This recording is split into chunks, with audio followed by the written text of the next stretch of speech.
Jadi, teman-teman, seperti yang sering aku sampaikan selama ini eh, potret dari Teh Feby yang handle kelas Abundant Revolution bareng aku. Kita punya Iya, banyak kesamaan sebenarnya ya. eh Mungkin aku pengen ngawalinya dari mana ya? Gini, Feb. Kita itu kan ya, punya banyak kesamaan dalam konteks kegiatan-kegiatan sosial, gitu. Kegiatan-kegiatan berbagi gitu ya. Dan ya, itu yang membuat aku kemudian nyaman banget gitu bersahabat dengan Teh Feby gitu karena ada kesamaan visi untuk kemudian memikirkan nasib banyak orang, tidak hanya berpikir tentang diri kita sendiri atau keluarga aja gitu Feby ya. Nah, betul, betul Bang. mungkin bisa diceritakan gitu, gimana sih awal mula tertarik dengan kegiatan-kegiatan berbagi, peduli sama orang lain gitu. Itu mungkin bisa di-sharing ke teman-teman dulu, Feby. Oh, silakan. Iya, ya. Jadi berawal dari sebuah kesadaran sih Mas Hendra. Jadi semua berawal dari sebuah kesadaran. Jadi pada saat waktu tahun 1999, aku tuh belajar filsafat sampai 16 tahun Mas, sampai Ya, 2022. Nah, sejak awal belajar filsafat itu sudah mulai ditanamkan atau dikasih tahu bahwa hidup itu satu sama dan terhubung. Jadi aku, Mas Hendra, teman-teman itu kan secara umum gitu ya istilahnya berasal dari cahaya yang sama, bisa dikatakan gitulah kalau umum gitu. Di mana ada cahaya di atas cahaya, kita percikannya dia, kita kan dari jiwa yang satu, dari yang satu lah istilahnya. Kita satu dan terhubung. Artinya ketika Allah atau Tuhan atau semesta atau siapapun itu kita sebut gitu istilahnya Mas. Ketika ada rezeki datang ke kita, karena kita satu sama dan terhubung, artinya uang itu masuk. Contoh misalnya aku dapat gaji karena kerja nih di satu perusahaan, dapat gaji 30 juta misal. Ketika gaji itu masuk ke aku, ketika aku memahami dalam sebuah kesadaran bahwa aku sama dan terhubung dengan saudara-saudara kita yang lain, aku adalah kamu, kamu adalah aku, sama satu jiwa, artinya rezeki yang 30 juta itu tidak hanya milik aku, Mas. Gitu. Jadi rezeki itu diberikan kepada aku untuk pada akhirnya juga jadi jembatan di mana semesta yang maha baik atau Allah yang maha baik atau apapun nama itu disebut mengalirkan cinta murni tanpa batasnya lewat uang itu gitu. Untuk pada akhirnya kita, aku dan semua teman-teman, aku misalnya jadi jembatan kebaikan di mana kebaikan itu mau mengalir lewat tubuhku gitu. Jadi di sekolah filsafat itu tuh aku belajar bahwa sebenarnya kebaikan itu hanya milik dia gitu. Semua yang kita miliki kebaikan, pujian dan segalanya, kita hanya sebagai ruang tempat sebuah kebaikan itu lewat. Jadi dari sebuah kesadaran Mas bahwa rezeki itu datang untuk pada akhirnya jadi rezeki aku dan juga ada rezeki teman-teman yang lain karena kita satu sama dan terhubung. Gitu Mas Hendra. Jadi inti substansi berbaginya sih lebih kepada mengalirkan energi cinta tanpa batas itu sih, karena di situ ada kebahagiaan yang kayaknya nggak bisa diterjemahkan sama kata-kata tuh pada saat kita mendelivery cinta lewat uang gitu. Ngelihat senyumnya, ngelihat bahagianya, melihat mereka tertolongnya itu ada satu vibrasi yang kebahagiaan nggak ternilai. Gitu Mas Hendra. Substansinya sih lebih seperti itu sih intinya. selama ini Feby kan ikut banyak kelas pengembangan diri gitu ya. Ya, Dan kelasnya itu nggak mahal. Nggak, sorry, nggak nggak murah. murah. Nggak murah gitu. Ada yang Iya, di atas 20 juta, ada yang yes, 60 juta, segala macam. iya, Dan kemudian kita pengen share ini ke teman-teman, khususnya teman-teman yang menengah ke bawah gitu kan.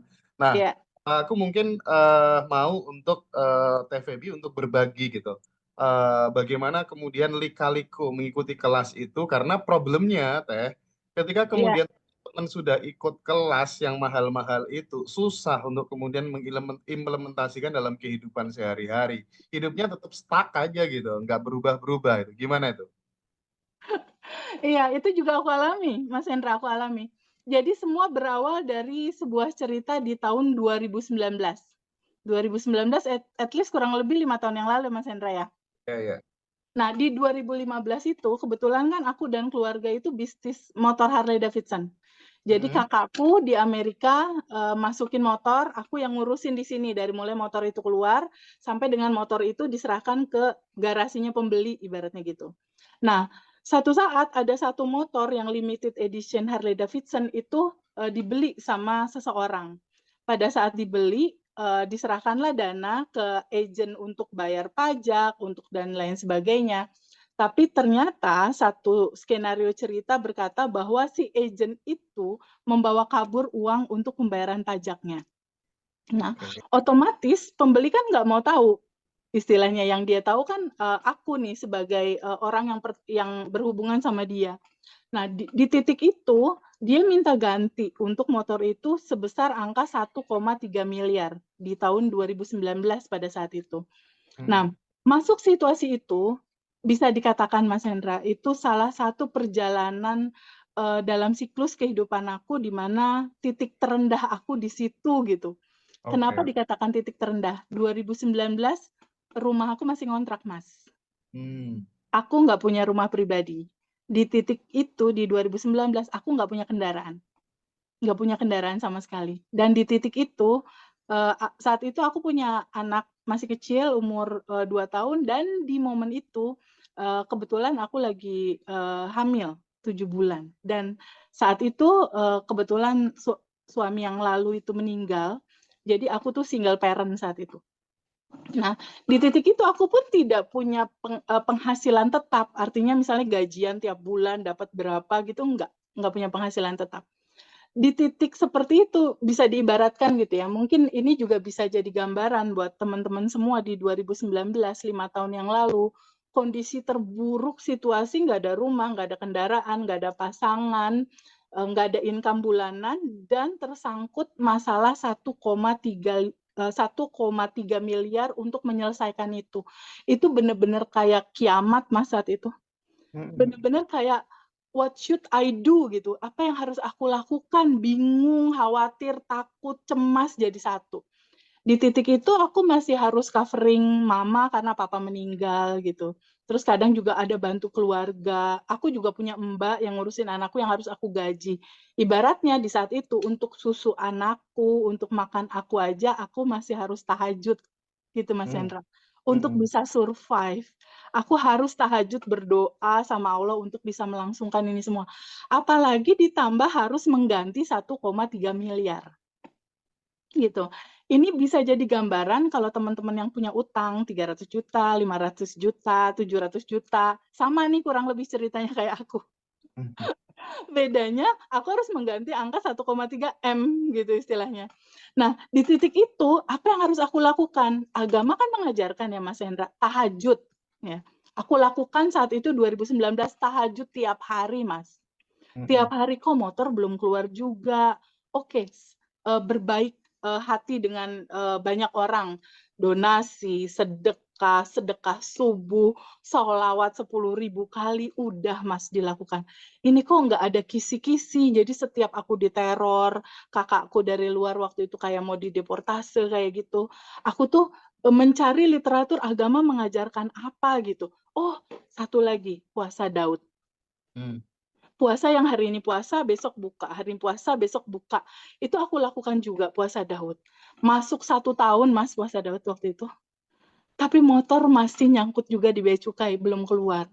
Di titik itu udah 1 tahun, masuk 1 tahun setengah, teror datang terus, keras teror itu datang, sampai pada satu titik aku, ya Allah, aku harus apa lagi ya? Aku harus bagaimana lagi? Gitu. Apa yang harus aku lakukan? Puasa Daud udah, tahajud udah, terus salawat 10.000 kali udah, duha udah, sholat di awal waktu udah. Ini semua udah, apa yang salah gitu. Nah, di titik pasrah, ini kuncinya nih Mas. Di titik berserah, surrender. Ya, ini titik yang jadi materi di kelas kita kemarin gitu. Di titik surrender, di titik berserah, di titik kita melepaskan melepaskan ketakutan, kekhawatiran, kebingungan, dan istilahnya aku serahkan kepada semesta yang kecerdasan semesta yang maha tahu jalannya. Aku punya kapasitas untuk berpikir dan ada sesuatu yang ketika itu terjadi aku sama sekali nggak punya kuasa untuk mencari solusi itu. Nah, di titik ya Allah aku harus bagaimana lagi ya untuk ini gitu. Di situ aku ketemu satu pengetahuan tentang quantum jam. Ya, quantum jam itu adalah temuan dari Albert Einstein, Mas. Albert Einstein itu menceritakan bahwa kamu bisa menciptakan realita kamu dengan cara quantum jam. Quantum jam itu adalah mengambil rasa di masa depan, kan Harley-ku keluar di masa depan ya, masih Iya. nanti gitu istilahnya. Nah, rasa masa depan itu ditarik di sekarang. Jadi saat aku tahu, oh quantum jam aku lakukan saat itu. Rasa motor itu sudah ada, rasa motor itu sudah aku terima, rasa motor itu udah keluar dari bea cukai, rasa motor itu yang pada akhirnya aku berikan kepada pembeli, dan pada akhirnya semua permasalahan itu lancar, aku lakukan di 5 menit sebelum tidur, aku buat video dalam pikiran. Jadi pada saat itu ada clue setelah aku sholat tahajud tuh waktu itu buka YouTube quantum jam. Satu lagi adalah the law of assumption. Jadi apapun yang kita asumsikan itu yang terjadi. Jadi aku mengasumsikan Harley gampang mudah keluar pasti ini gitu. Aku asumsikan seperti itu. Itu pasti terjadi secara teori gitu. Tapi ternyata pada saat aku lakukan, Mas, quantum jam, law of assumption, belum keluar juga, Mas. Aku lakukan selama 3 bulan. Law of attraction, istilahnya dari The Secret, terus bersyukur. Belum, Mas, belum keluar juga. Oke. Motor itu belum keluar juga. Ini pengalaman aku ya. Aku nggak tahu kalau pengalaman teman-teman yang lain, quantum jam langsung keluar mungkin ya. Cuma ini cerita pengalaman aku. Pada saat itu akhirnya aku berpikir, ini apa yang kurang ya? Apa yang belum aku pahami gitu. Nah, dibawalah aku pada sebuah cerita teman aku, TVB belajar self katanya, yang Pak Faiz ya. Cuma waktu itu di 2012 aku belajar self Pak Faiz waktu itu dari teman tentang rilis emosi, tentang tapping kayak gitu. Cuma memang spiritual awakening aku mungkin saat itu belum gitu. Jadi saat itu tuh belum mudeng ya rilis aku pasrah bersyukur kayak gitu-gitulah. Cuma aku belum klik saat itu, jadi motor itu juga belum keluar. Saat itu ini motor nggak keluar gitu. Akhirnya belajar lagi, Mas. Belajar lagi namanya Diamond Cutter Wisdom. Dosennya itu adalah orang Amerika dari Arizona, namanya Gese Michael. Dia itu punya murid dan mengajar udah di 43 negara di dunia. Ya. Pelajaran itu adalah pelajaran dari kebijaksanaan kuno yang mengupas bahwa kalau kamu mau sesuatu, berikan dulu itu kepada orang lain. Contoh misalnya, kalau aku mau motor aku keluar, kan itu wish ya, wish come true ya. Aku pengen motor itu keluar. Artinya wish aku ini aku kasih dulu ke orang dengan cara mewujudkan wish orang lain terjadi. Contoh, gampang-gampang aja misalnya mama aku aduh pengen kebab misal atau pengen wish dia apa gitu, pengen sesuatu, pengen buah, pengen apa, semua wish come true tuh oke, aku penuhin, aku jalanin. Itu ceritanya begitu tuh kalau untuk Diamond Cutter. Tapi di titik terdalam pelajaran Diamond Cutter itu belajar tentang kekosongan, Mas Hendra. Belajar tentang kekosongan artinya kita harus mengosongkan ego kita. Ya, kita harus mengosongkan keinginan kita harus mengosongkan segala hal, wanting, ego, keinginan, hasrat, kita kosongkan, kita serahkan ke semesta yang maha tahu jalannya. Gitu, substansi tertingginya. Nah, pada saat belajar Diamond Cutter di 2019 pada saat itu, dia kelasnya macam-macam, Mas. Jadi di tahap pertama itu ada workshopnya 13 juta. Nah, tapi sebelum workshop itu ada study group dulu. Di study group kita belajar, ternyata di study group itu mulai diceritakan ada workshop 13 juta. Karena aku udah tahu quantum jam saat itu, akhirnya workshop 30 juta. Kan aku buat susu anak aja aku tahajud ya. Iya. Gimana dengan 13 juta ini? Aku pakai quantum jam ini. Tapi syarat nolnya Quantum Jam, kalau buat aku ya, itu adalah berprasangka baik terhadap Allah di atas rata-rata. Itu 2019. Jadi aku hanya tahu dan memahami bahwa Allah baik, baik banget, baik sekali, sangat baik. Apapun yang aku mau, pasti Allah kasih. Itu mindset yang nggak pernah berubah dari dulu sampai saat ini. Jadi aku punya keyakinan, bukan keyakinan ya, punya rasa berprasangkanya tuh di luar rata-rata orang nih, ibaratnya kayak gitu. Nah, akhirnya aku mikir, oke, aku mau pakai Quantum Jam nih, mau ikut kelas itu supaya Harley-ku itu keluar gitu. Biar aku nggak deg-degan, nggak punya rasa bersalah. Karena waktu itu ada gambaran kalau Harley ini nggak keluar, kakak aku dideportasi, aku lagi hamil, ntar urusan sama polisi, wah panjang ceritanya gitu. Nah, akhirnya dari situ aku Quantum Jam. Quantum Jam, aku bayangkan aku ada di kelas itu, aku bayangkan prosesnya, jadi bikin videonya bergerak, Mas. Kayak aku nonton XX1 gitu. Aku nonton XX1, aku nonton diriku sendiri yang sudah mengalami itu.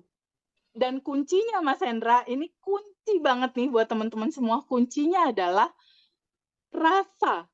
Kuncinya harus pakai bahan bakar roket emas di dalam video itu. Maksudnya apa?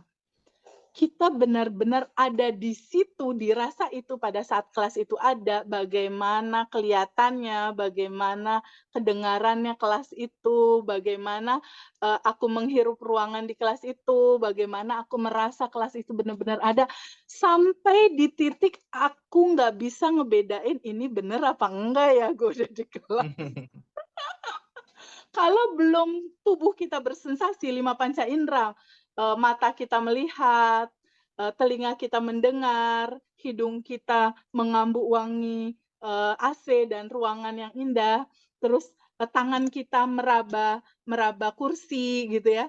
Dan hati kita tuh yang, ya Allah makasih ada di kelas yang harganya 13 juta gitu, makasih banyak gitu. Kalau belum sampai begitu belum berhasil Quantum Jam ya. Oke. Harus sampai bulu kuduk ini merinding. Harus sampai dia muncul gitu, sensasinya, sensasi tubuh muncul bergetar. Aku Harus praktek dulu. ya, Aku harus praktek. praktek. Oke. Harus sampai kamu ada di situ gitu. Kamu ada di kelas itu, kamu ada di sana sampai tubuh kamu bersensasi. Jadi aku biasanya bikin video tuh minimal 5 menit aku bikin video.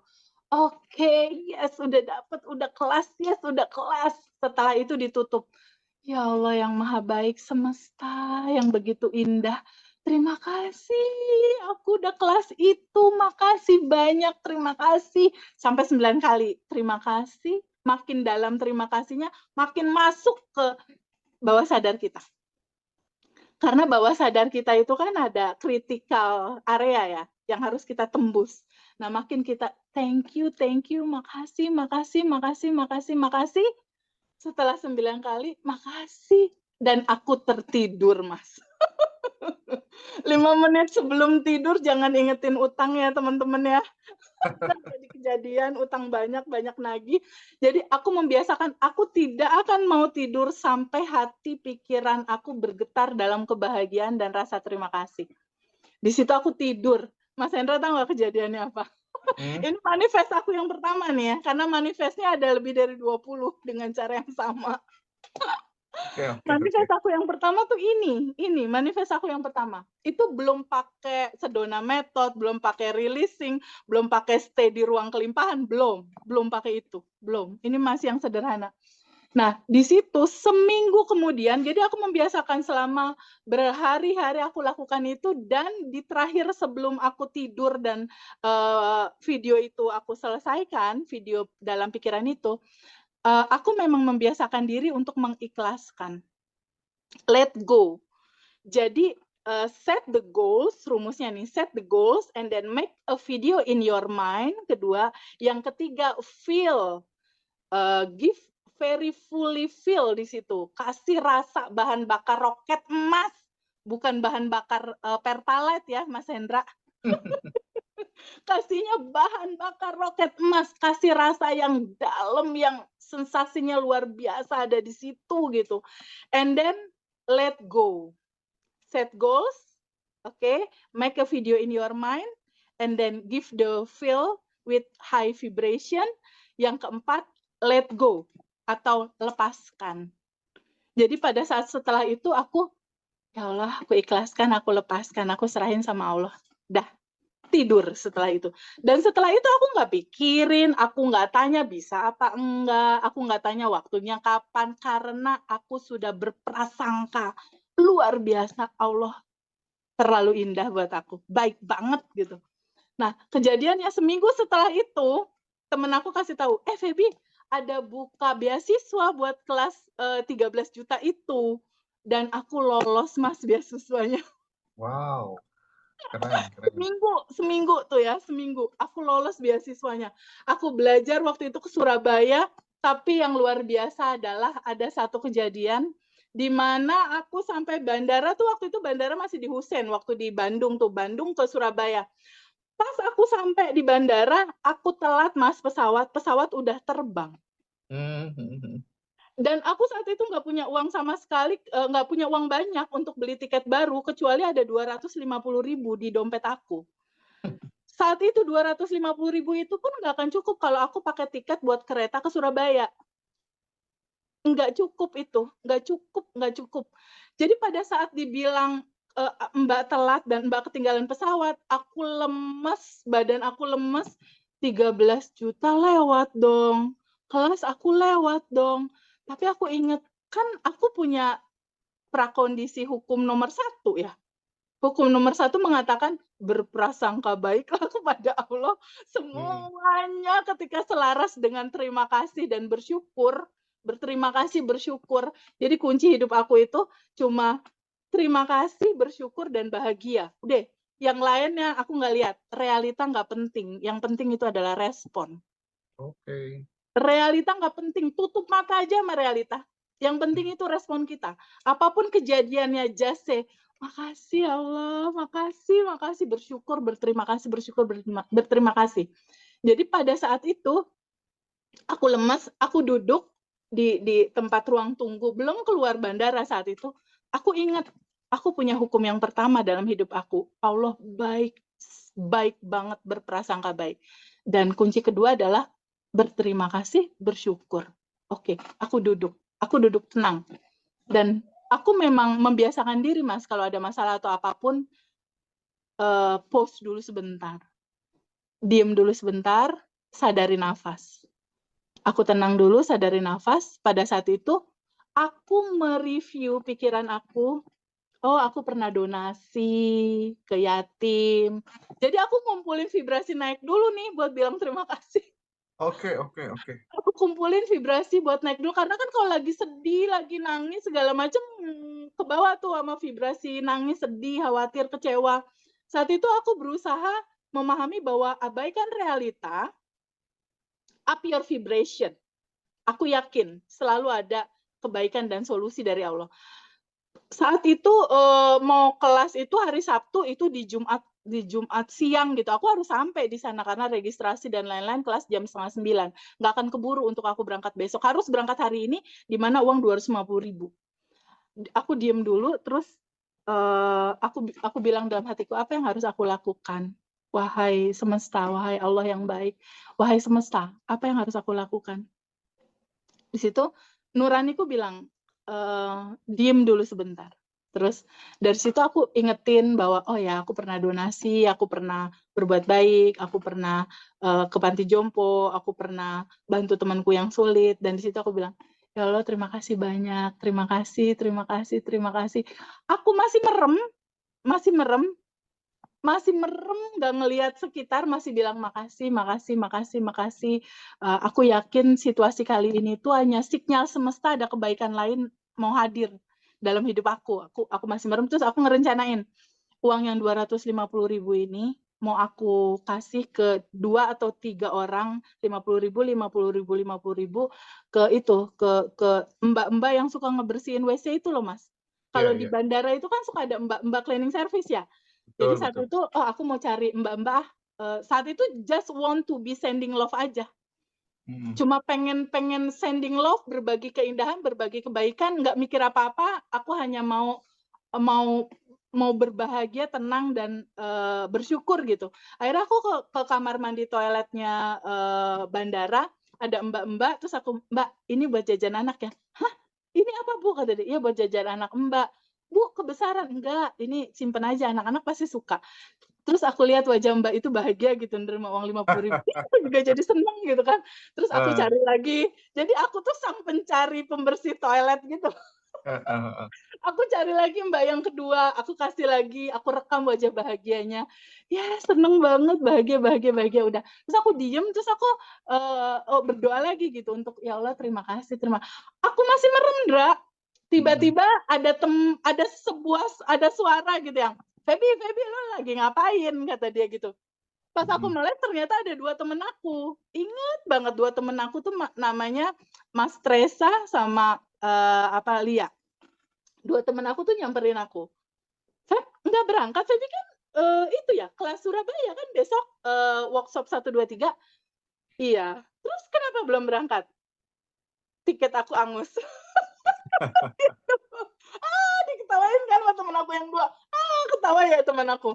"Entar ya, entar gue samperin dulu lagi, gue mau, ini dulu tiket ke dalam." "Oke, dalam." Tiba-tiba temen aku yang satu, Nita sama Teresa manggil, "Febi, sini deh." "Kenapa?" "KTP lo mana?" "Buat apa orang gua ini nggak jadi," gitu. "Enggak, KTP lo, kita udah sepakat mau beliin lo tiket." Itu itu pertolongan nggak nunggu besok loh, Mas. Mmm, mhm, mhm. Ketika vibrasi kita selaras dengan apa yang kita inginkan, semesta berkonspirasi. Weas, konspirasi semesta ini ya. Ketika vibrasi kita koheren atau vibrasi kita itu selaras atau resonasinya di situ, di tiket itu, di pesawat itu semesta berkonspirasi gimana caranya menggiring temen aku gitu ya. Akhirnya Mhm, beli dan waktu itu tiket aku tuh harganya cuma 700 berapa dan dibeliin tiket yang harganya hampir sejuta berapa gitu. Jadi oke. naik level. Iya iya, Naik upgrade level ya? di pesawat. Nah di pesawat itu aku tuh yang namanya, oh aku mikir gini, oh kayak gini nih polanya. Udah mulai nih mikir buat ngeluarin Harley dengan cara yang sama. Mmm, Oh mhm. kayak gini nih polanya. Nah tapi aku ingat berbulan-bulan aku belajar diamond cutter, aku belum pernah ketemu Geisha Michael itu. Aku baca bukunya Bibit Cinta dan buku itu terjual jutaan eksemplar di seluruh dunia. Dan aku tuh punya mimpi, aku pengen ketemu orang ini, pengen ngobrol sama orang ini. Sebenarnya pada saat waktu aku berangkat ke Surabaya, berikutnya tuh mau ada event public talk yang bakal ketemu dia. Aku mikir, berarti aku bisa ulang nih keajaiban yang pertama ini, workshop 1, 2, 3 untuk yang berikutnya gitu kan. Nah akhirnya ikut workshop ini selesai, aku mulai tahu, oh oke, berarti substansinya itu ya. Aku mulai catat Mas Hendra, kisi-kisinya untuk bagaimana realita itu terjadi gitu. Nah akhirnya berikutnya aku dikasih tahu lagi, mau ada kelas Geisha Michael datang dari Amerika ke Indonesia di Bali di Sofitel di Nusa Dua waktu itu berbayar 25 juta. Nah, berbayar 25 juta. Nah, pada saat itu sebelum ke Bali itu ada public talk dulu tuh di Surabaya. Murah kalau itu public talk-nya itu cuma 500.000. Kalau 500.000 itu bisa. Cuma aku ngincer yang 25 juta untuk kelas yang bener-bener dalam banget gitu di situ. Saat itu kan nggak punya uang untuk itu. Tapi Mhm. pada saat waktu dari Bandung, setelah pulang workshop, akhirnya aku pulang, berikutnya ada kegiatan itu, aku mau berangkat ke Surabaya, tapi inceran aku yang 25 juta ini. Aku mikir, berarti aku bisa dong lakukan hal yang sama seperti aku gratis workshop ini. Nah, yang aku lakukan apa coba Mas Hendra? Mmm, Again, Quantum Jam. Jadi pada saat aku dari Surabaya mau ke dari Bandung mau ke Surabaya, uh, aku lakukan hal yang sama. Di pesawat, aku buat video dalam pikiran. Logika simpel saat itu ya, lucu-lucuan. Kalau aku bikin video dalam pikiran, quantum jam di atas pesawat kan deket ya sama langit. iya iya, bener Jadi juga. manifestnya tuh bener-bener gila. Cobain ya Mas Hendra. pada saat di atas pesawat selama perjalanan, just make a video in your mind, and then kasih bahan bakar roket emas, and then let go. Terjadi loh. Itu aku berkali-kali lakukan. Jadi pada saat ada kelas yang mahal, 25 juta saat itu, aku lakukan itu. Jadi pada saat di pesawat itu kan bakal turun di Surabaya. Tapi pada saat aku udah ada, udah terbang nih ke Surabaya, aku diem, aku merem, and then aku buat video dalam pikiran di kelas bersama Geisha Michael dan teman-teman yang lain tentunya dari berbagai negara. Nah, aku buat, jadi sepanjang Bandung-Surabaya kurang lebih 40 menit, apa 30 menit lebih, 40 menit, itu sepanjang itu videonya. Jadi di video itu aku udah di kelas aja, jadi aku duduk di pesawat, tapi pikiran, perasaan, getaran hatiku, vibrasi tubuhku, sensasi tubuhku tuh ada di Bali. Gitu. Sampai akhirnya aku tersadarkan sama suara, attention please, gitu kan. Attention please, dari si pramugari itu kan. Tapi di situ aku attention-nya aku gambarkan, mengiang di kupingku tuh, welcome to Bali, gitu. Padahal turunnya di Surabaya. Jadi pada saat itu welcome to Bali, dan aku lihat langit, dan aku lihat, wow, Bali. Padahal saat itu Surabaya gitu, tapi Bali, yes, nginjekin kaki lagi di Bali gitu. Dengan happy, bahagia, tanpa penolakan sedikit pun. Jadi ya itu mungkin bedanya aku sama teman-teman yang lain ya. Aku nggak ada seliweran pikiran bisa nggak ya, mungkin nggak ya, enggak, karena udah ada hukum pertama tadi. Iya. Aku berprasangka di atas rata-rata prasangkanya tentang Allah tuh, luar biasa gitu. Nah, akhirnya di Surabaya udah nih ketemu Geisha Michael, cuma kan public talk-nya tahu nggak Mas Hendra dihadiri berapa orang? Berapa? 1.000 orang. Wow. Dari berbagai macam negara. Vietnam, Kamboja, Uni Soviet, 43 negara, Mas. Dan di situ aku lihat, wow, ini teman-teman luar biasa banget dari berbagai negara mau pada datang. Pada saat Geisha Michael ngajar, di situ kan memang orang Bandungnya itu cuma ada beberapa, dan waktu itu aku lagi nanganin satu project sosial, bantuin satu ibu-ibu di Bandung untuk grow ekonomi mereka, dan kebetulan aku ketua kelompoknya. Jadi waktu itu disebut, Geisha Michael, this is Feby from Bandung, gitu. Jadi dia, hi Feby, jadi sempat kenal wajah aku tuh. Tapi aku nggak puas sampai di situ, nggak puas cuma berfoto dan lain-lain. Pada saat itu aku mikir lagi, ini dengan cara yang sama, dengan pola yang sama, bisa nggak ya aku ketemu sama Geisha Michael berdua aja, aku sama dia, nggak ada yang lain, nggak ada interupsi dari siapapun, aku berdua sama dia, deep talk, ngobrol. Logikanya nggak mungkin, karena bodyguard-nya banyak. Kedua, teacher-teacher di seluruh dunia ngelilingin dia. Dan kalau mau ketemu dia, ngobrol sama dia, protokoler, lebih dari menteri. Karena udah kayak artis dia. Iya. Dia itu sahabatnya Warren Buffett. Dia itu adalah orang yang luar biasa, yang bikin perusahaan diamond, Undine Diamond saat itu, yang perusahaannya dibeli sama Warren Buffett. Saat itu. Jadi betapa susah tuh kayak mau ketemu Bon Jovi. Banyak ring-ringnya. Orang pas datang juga, bodyguard-nya, teacher. Jadi kayaknya logikanya nggak gimana caranya, protokolnya untuk ketemu dia apa segala macam, gimana caranya gitu. Susah. Ini orang udah terlalu terkenal gitu, udah terlalu terkenal. Di dunia ini ya, di dunia training lah istilahnya. Sampai sekarang masih ada, nanti linknya Mas Hendra aku kirim. Sosok dia, luar biasa, masih hidup. Nah, terus di situ akhirnya aku mikir, nggak ada yang nggak mungkin. Aku punya Allah yang maha baik, gitu loh. Nggak ada yang nggak mungkin ini, nggak ada yang nggak mungkin. Mas Hendra tahu nggak yang nggak mungkin apa? Apa?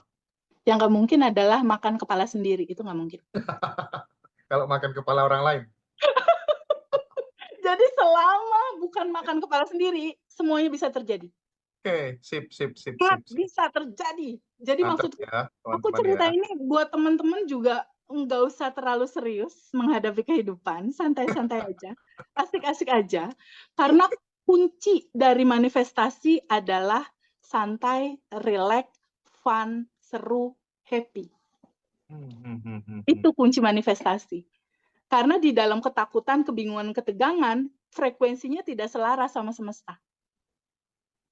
Tidak selaras sama proses penciptaan. Nggak selaras dengan apa yang kamu mau.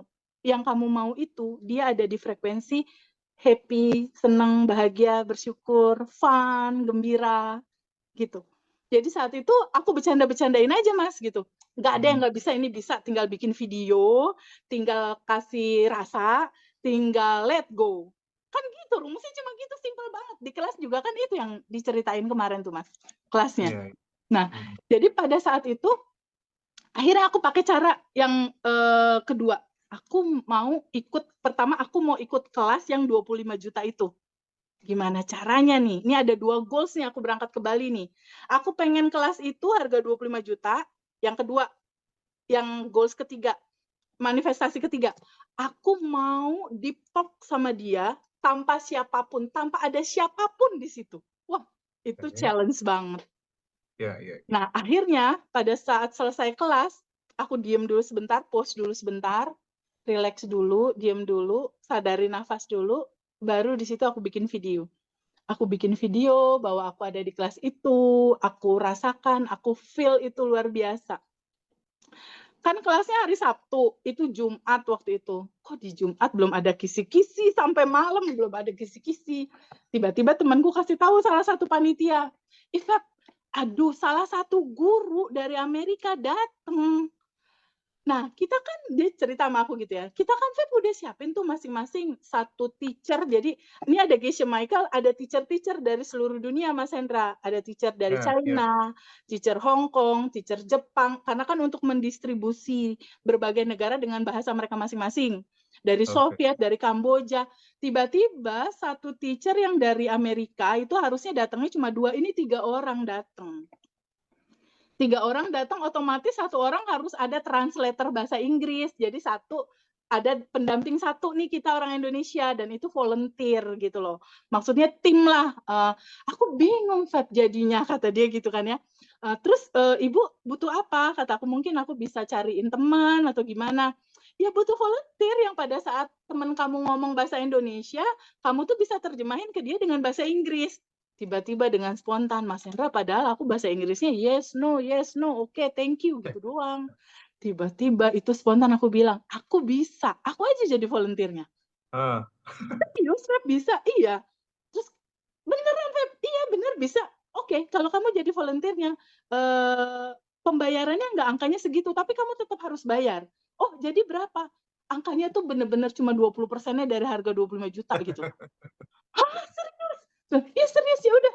Tapi aku nggak punya uang sekarang. Pokoknya kita butuh volunteer, kita butuh yang nerjemahin. Kamu bayar dicicil kayak mau entar kayak mau tahun depan kayak terserah kamu aja deh. Daripada ini nggak ada yang nge-handle. Akhirnya aku berangkat dong ke Bali. Berangkat dengan bawa sisa uang cuma 500.000 saat itu. 500.000 kan gue harus beli tiket ya ke Bali. Aku coba hal yang sama, itu kan bisa dikatakan manifestasi kecil lah. Tiba-tiba masuk duit, bisa beli, bisa jalan ke Bali. Pada saat dari Surabaya ke Bali, ini kelas udah di tangan gitu ya. Keberangkatan pada saat dari Surabaya ke Bali, aku bikin manifest lagi, Mas. Yaitu manifestasi yang bertemu hanya berdua aja dengan the real teacher Geisha Michael Rose ini. Dia umurnya sekarang hampir 70 kayaknya umurnya. Nah, dari situ di sepanjang penerbangan antara Surabaya ke Bali, aku make a video in my mind lagi gitu, dan kasih bahan bakar roket emas.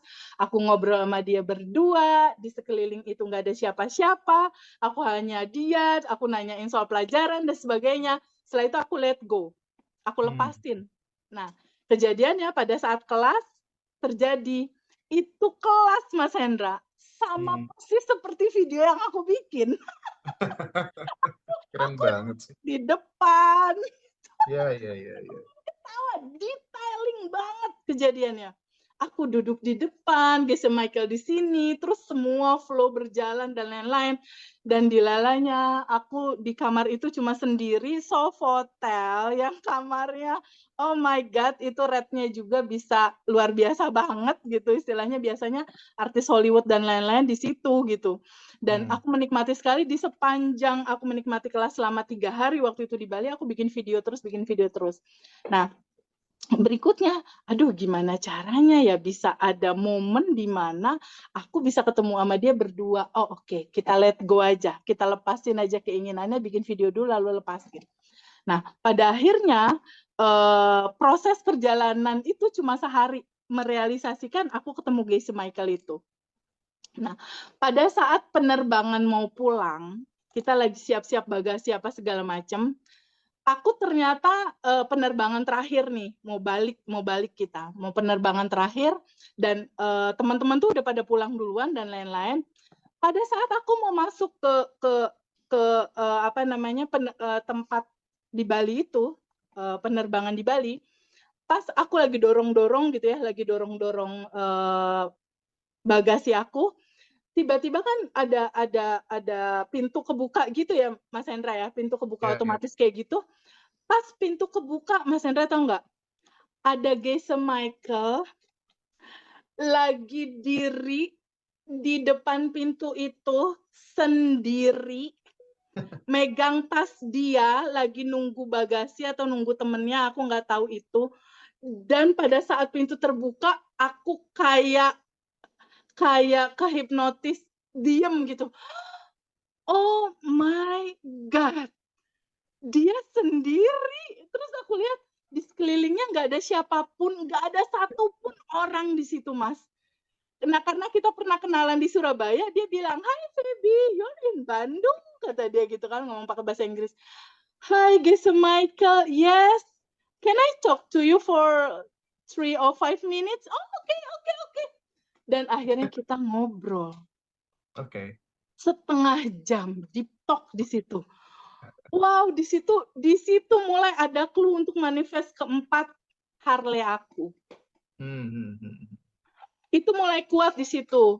Kejadiannya kan nggak biasa semua ya, antara beasiswa, ketinggalan pesawat, ikut training Bali yang nggak ada duit sedikit pun saat itu 25 juta, dan ketemu Geisha Michael 4 ini akhirnya membangunkan kesadaran aku. Ternyata Allah deket. Oke. Ternyata dia lebih dekat daripada urat leher. Ternyata bagian dari dia, bagian dari keindahan Allah, itu bisa kita rasakan di dalam nafas. Itu bisa kita sadari di kala kita bernafas. Ya. Dan itu nggak pernah bisa disadari sama banyak orang. Syukur. Subscribe.